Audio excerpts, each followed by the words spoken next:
नमस्कार साथियों। साथियों मैं आपका साथी अशोक। साथियों आज सूर्य गाथा की सीरीज में आपको एक महान वीर बालक की कहानी सुनाता हूँ।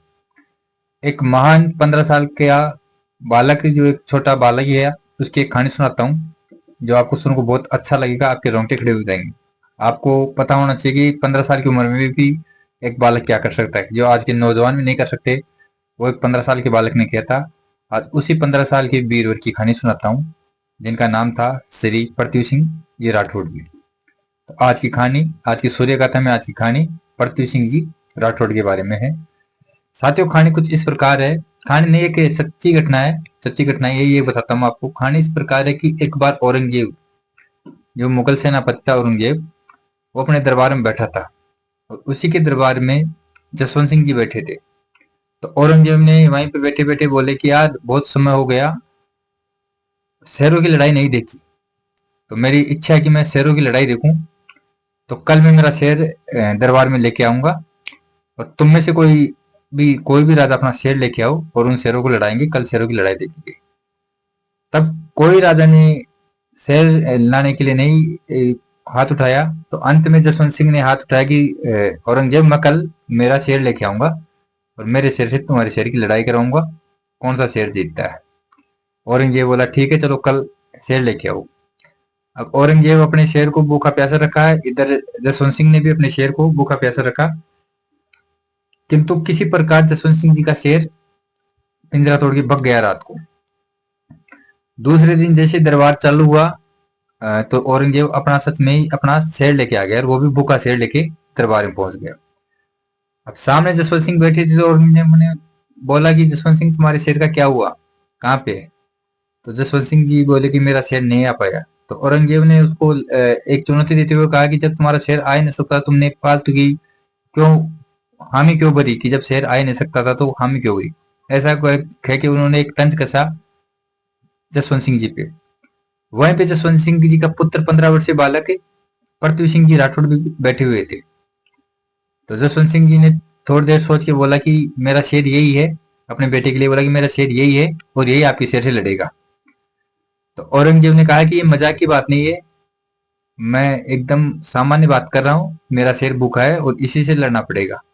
तो जसवंत सिंह जी ने बोला कि कोई बात नहीं है, मैं मेरे पुत्र की कोई अपना शेर समझता और मेरी तरफ से यही लड़ेगा, मेरे शेर की तरफ से यही मेरा शेर है, ये मेरा पुत्र लड़ेगा। जब औरंगजेब को भी लगा कि वास्तव में बात एकदम वैसे बात इज्जत सम्मान की बात आ गई, तो ठीक है, औरंगजेब ने अपने शेर को कटकड़े में बुलवा दिया और उधर से जसवंत सिंह जी ने अपने बेटे पृथ्वी सिंह को आदेश दिया कि जाके शेर से मुकाबला करो। अब दोस्तों, उधर शेर कटकड़े में और इधर पृथ्वी सिंह जी, जो कि शेर भूखा भी था 1-2 दिन से, तो उसको तीव्र भूख लग रही थी और पृथ्वी सिंह जी सामने खड़े थे। तो जिस प्रकार से पृथ्वी सिंह जी ने कहने का शेर के सामने लाके खड़ा किया, जिस प्रकार युद्ध आरंभ हुआ, कहने का मतलब लड़ाई, तो शेर ने जिस प्रकार झपट्टा मारा, उसी टाइम पृथ्वी सिंह ने अपनी तलवार निकाली। जैसे तलवार निकाली, उधर से जसवंत सिंह ने इशारा किया अपने बेटे की तरफ कि पृथ्वी सिंह, शेर निहत्था है और निहत्थे को बिना हथियार से लड़ो, कि तुम भी निहत्था होकर लड़, क्योंकि शेर भी निहत्था है। पिताजी की बात सुनते हुए पृथ्वी सिंह जी ने अपनी तलवार फेंक दी और शेर से अकेला ही मुकाबला किया और शेर को मात्र कुछ ही क्षणों में पकड़ के, उसका मुंह पकड़ के उसके 2 फाड़ करके शेर को वहीं पे खत्म कर दिया। ये सीन देखते ही पूरे दरबार में उनकी वाहवाही हुई। खुद औरंगजेब अचंभे में चला गया कि 15 साल का लड़का अभी एक शेर को चीर फाड़ दिया, तो आगे पता नहीं क्या क्या उथल पुथल कर देगा, क्या क्या चीर फाड़ देगा। वहीं पे मन ही मन में औरंगजेब के मन में एक डर की भावना पैदा हुआ कि यार ये बालक तो अगर मेरे लिए जैसे आज 15 साल की उम्र में ये किया, तो ये थोड़ा बहुत जवान होते तो हमारे साम्राज्य के लिए बहुत दुश्मन साबित हो जाएगा। वहीं पे औरंगजेब ने एक चाल चली।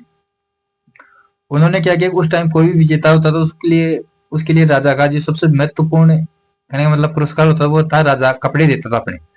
जो भी कोई किसी चीज में जीतता था, तो राजा अपने कपड़े उनको भेंट करता था, उसको बहुत बड़ा सम्मान माना जाता था।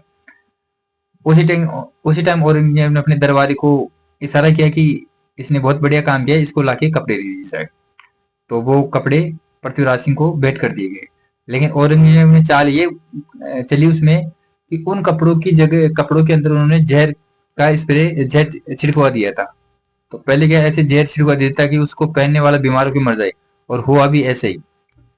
जब पृथ्वी सिंह जी ने वो कपड़े पहने तो वो बीमार पड़ गए, और बीमार पड़ने के बाद जहर के प्रकोप से इनकी 3-4 दिन बाद में मृत्यु हो गई। तो साथियों, ये कहानी थी पृथ्वीराज जी की, जिन्होंने अपने पिताजी के आन के लिए इतना साहसी कदम उठा लिया। और ये कोई एक कहानी नहीं है, एक रियल स्टोरी है जो अपने इतिहास में घटित हो रखी है। कभी आप चाहे जसवंत सिंह जी का, पृथ्वी सिंह जी का इतिहास पढ़ लेना, कोई किताब पढ़ लेना, या औरंगजेब के ऊपर कोई बुक हो तो वो पढ़ लेना, आपको पता लग जाएगा कि एक 15 साल का बालक क्या कर सकता है।